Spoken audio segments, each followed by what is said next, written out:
आज की वीडियो बहुत ज्यादा अजीब है और इसमें बहुत कुछ होने वाला है, इतना चौंकाने वाला कि आप स्किप करने का सोच भी नहीं पाएंगे। ध्यान से देखिए क्योंकि हर सेकंड आपका दिमाग हिला देगा। फिल्म की शुरुआत होती है अमेरिका के एरिज़ोना राज्य के एक छोटे से शहर ग्लेन कैनियन में। अचानक आसमान से एक बड़ी सी चट्टान मीटियोराइट गिरती है जो एक केव जैसा क्रेटर बना देती है। इस घटना के बारे में सबसे पहले पता चलता है एक कम्युनिटी कॉलेज के प्रोफेसर डॉक्टर इरा केनी को, जो एक जियोलॉजिस्ट हैं। वह और उनका असिस्टेंट वेन ग्रीन वहां पहुंचते हैं। इरा तो बस एक चट्टान देखने आया है, लेकिन वेन उसमें कुछ अजीब सा जैसे कोई जेली जैसा पदार्थ देखता है। और उधर इसी इलाके में एक फायर फाइटर वेन्नी बेसिंगर अपनी टीम के साथ प्रैक्टिस कर रहा होता है। उसे भी इस मीटियोराइट के गिरने की आवाज सुनाई देती है। जब इरा और वेन उस जेली जैसे चीज की जांच करते हैं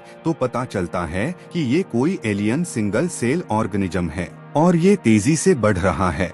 तब यहीं से शुरू होती है असली मुसीबत। फिर अगले दिन जब वह दोबारा जांच के लिए जाते हैं तो वे देखते हैं कि वो एक सेल वाला ऑर्गेनिज्म लाखों सेल्स में बदल चुका होता है और उसने छोटे छोटे कीड़े जैसे जीव बना लिए हैं।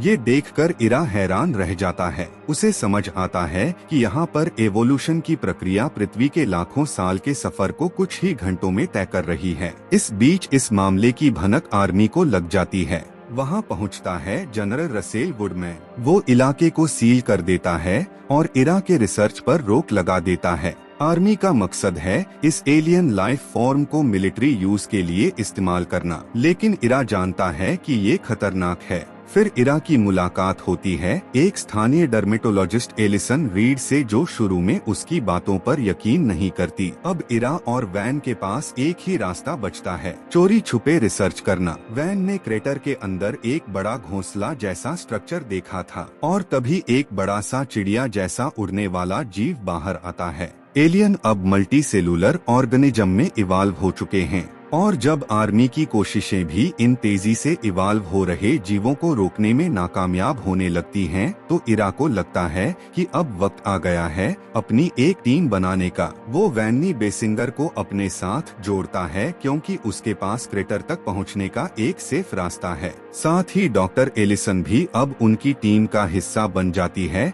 क्योंकि उसे एहसास हो गया है कि इरा सही कह रहा था। इस ग्रुप के सामने अब सबसे बड़ा सवाल है इन एलियंस को रोका कैसे जाए। इरा को एक कमजोरी दिखाई देती है। उसने देखा कि जब उसने इंसेक्टिसाइड का छिड़काव किया तो एक छोटा जीव मर गया, मतलब इन्हें केमिस्ट्री का इस्तेमाल करके हराया जा सकता है। और उधर एलियंस ने एक शॉपिंग मॉल पर हमला कर दिया है।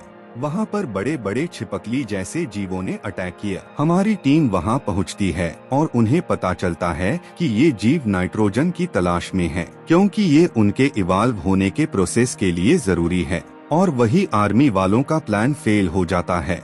उनका एक बड़ा हथियार एक बड़े एलियन पर बिल्कुल भी काम नहीं करता। अब सिचुएशन और भी गंभीर हो जाती है। एलियंस ने एक बहुत बड़ा विशालकाय जीव विकसित कर लिया है जो पूरे शहर के लिए खतरा बन गया है। तब इरा को समझ आता है कि ये छोटे मोटे कीटनाशक काम नहीं आने वाले। तभी उसे एक बड़ा आइडिया आता है। उसने देखा कि एलियंस का शरीर सिलीनियम नाम का एक एलिमेंट रिजेक्ट करता है और उसे पता है कि सिलीनियम हेड और शोल्डर शैम्पू में पाया जाता है।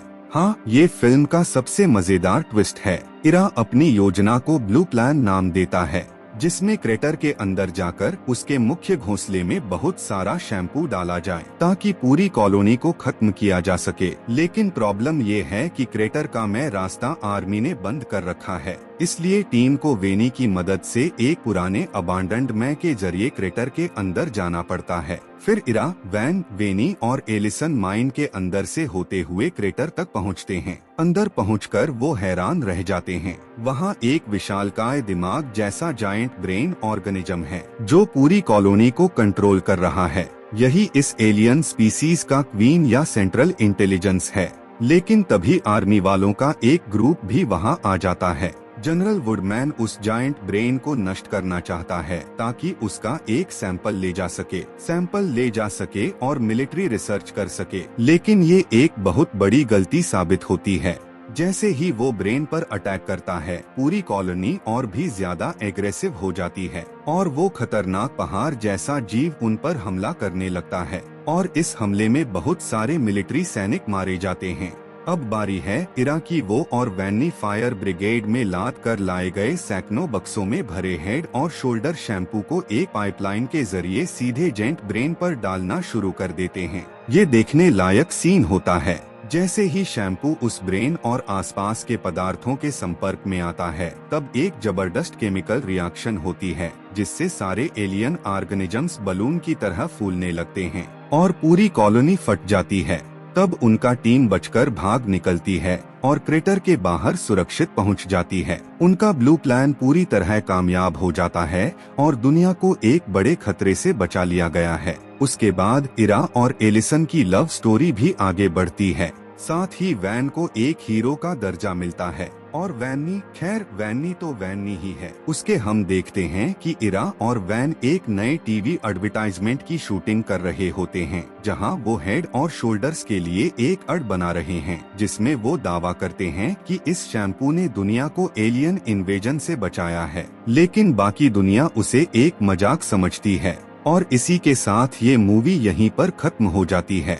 तो दोस्तों, यह थी एवोल्यूशन 2001 की पूरी कहानी। एक बेहतरीन साईफाई कॉमेडी जो आपको हंसाती भी है और एक एक्शन पैक्ड एडवेंचर पर भी ले जाती है। अगर आपने फिल्म नहीं देखी है तो जरूर देखें और अगर ये एक्सप्लेनेशन अच्छा लगा हो तो वीडियो को लाइक जरूर करें, चैनल को सब्सक्राइब करें और बेल आइकन दबाना न भूलें। नीचे कमेंट में बताएं आपकी पसंदीदा फिल्म कौन सी है।